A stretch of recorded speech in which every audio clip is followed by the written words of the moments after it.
Display fireworks, enjoyed by millions across the country.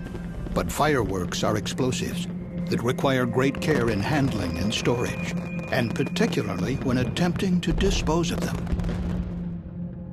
April 8, 2011, a tragedy in Waipahu, Hawaii, near Honolulu. An explosion and fire killed 5 workers at a hillside storage facility used by Donaldson Enterprises Incorporated, or DEI. The company had been hired by a federal contractor to dispose of illegal fireworks seized by the government. The Chemical Safety Board investigated and found that there are no national standards for safely disposing of fireworks, and the company's procedures were extremely unsafe. Fireworks have been around for centuries, so we were surprised to learn that there are no good practice procedures for their disposal. And we also found that the federal government did not require fireworks disposal contractors to demonstrate that they could perform the work safely.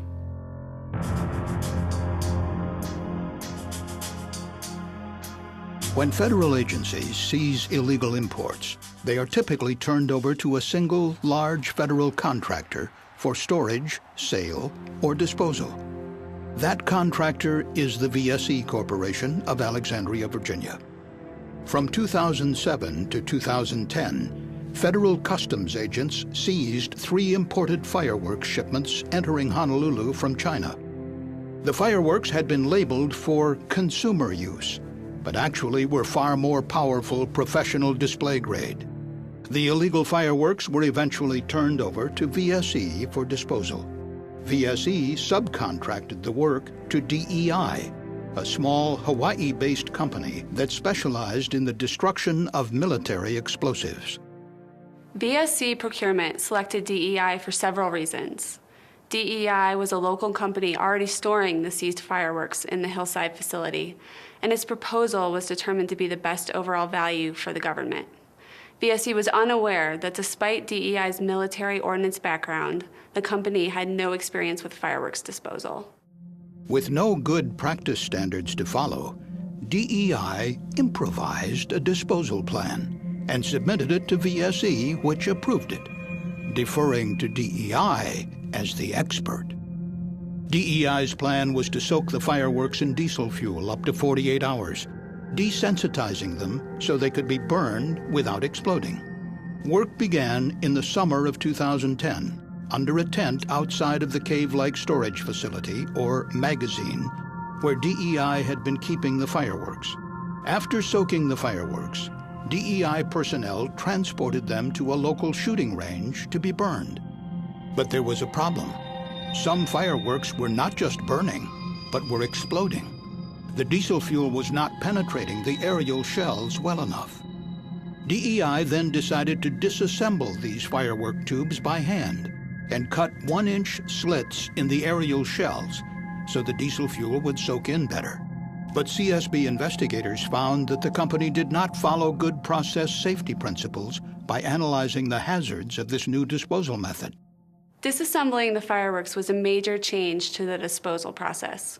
Good safety practice would have called for a thorough hazard analysis, as well as a comprehensive review of the potential safety impacts of the proposed change. But this was never done. Instead, in March 2011, to speed up the process, DEI changed its protocol yet again.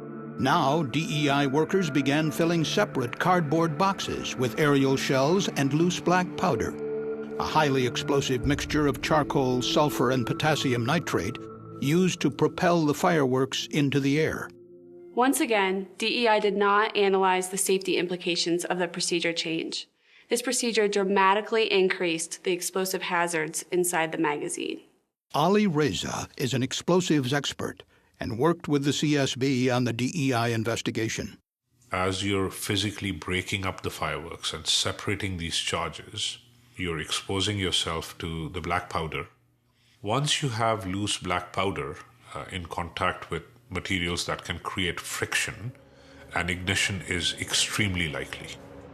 On the morning of April 8, 2011, Under the tent outside of the magazine, 5 DEI employees were taking apart 1-inch firework tubes known as sky festivals.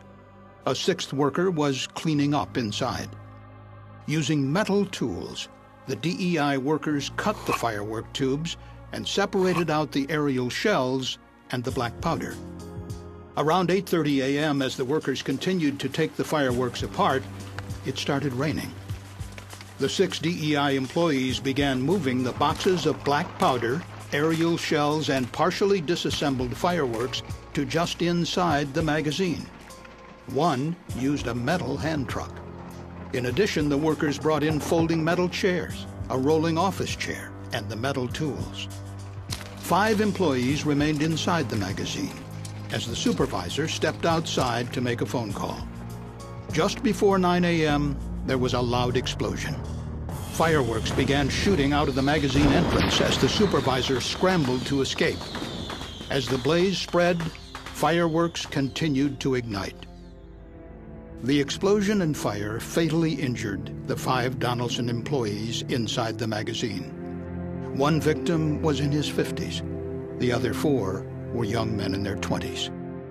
The CSB determined the explosion was likely triggered when pyrotechnic powder on the floor of the magazine was ignited by heat, shock, or friction, as DEI employees moved materials around inside. Another possible ignition source: static from household trash bags that were being used to line the boxes of black powder.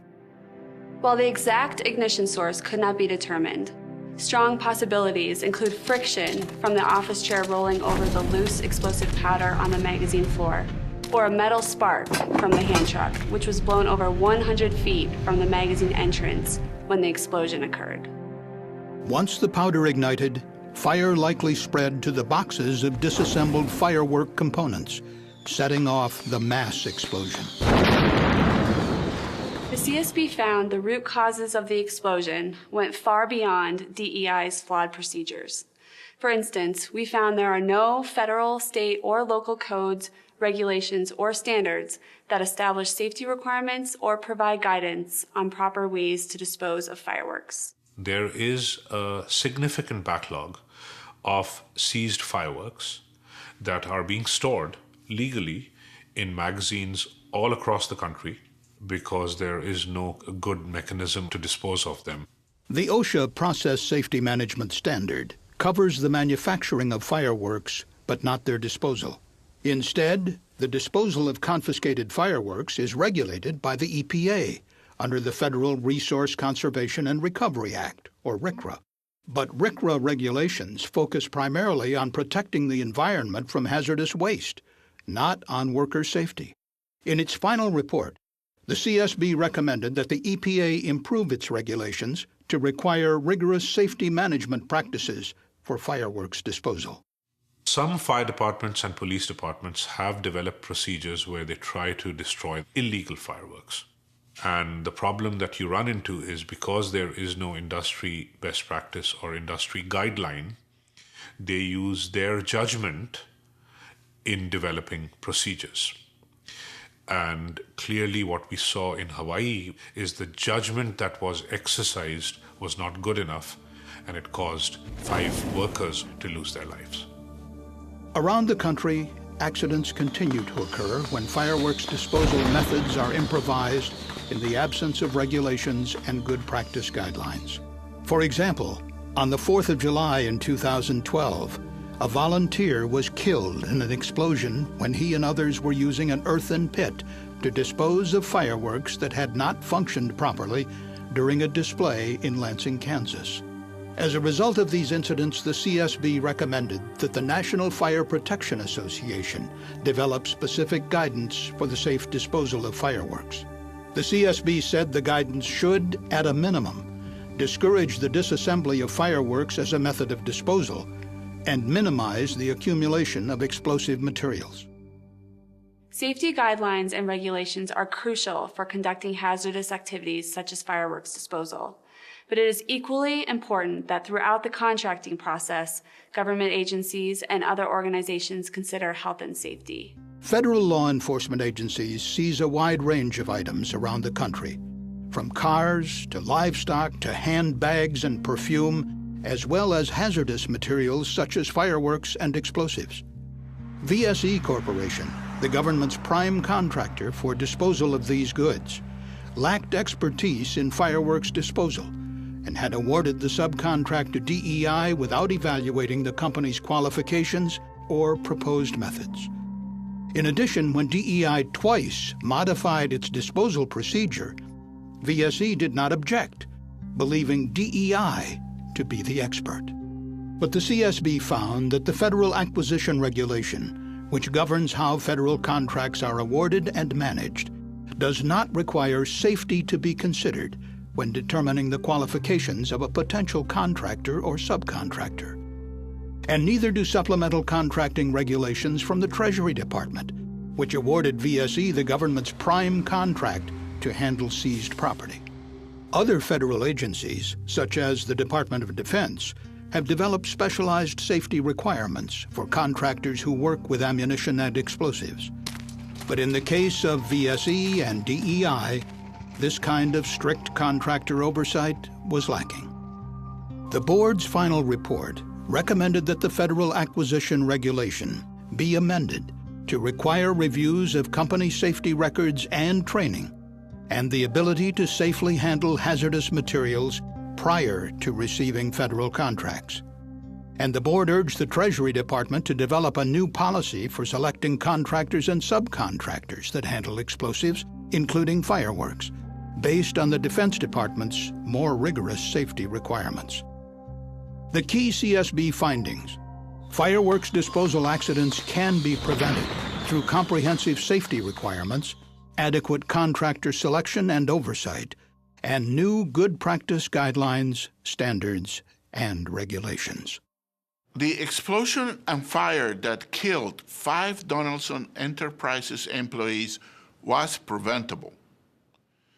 The CSB believes that workers involved in fireworks disposal deserve to be better protected. Thank you for watching the CSB safety video. For more information on the CSB's Donaldson Enterprises investigation, please visit csb.gov.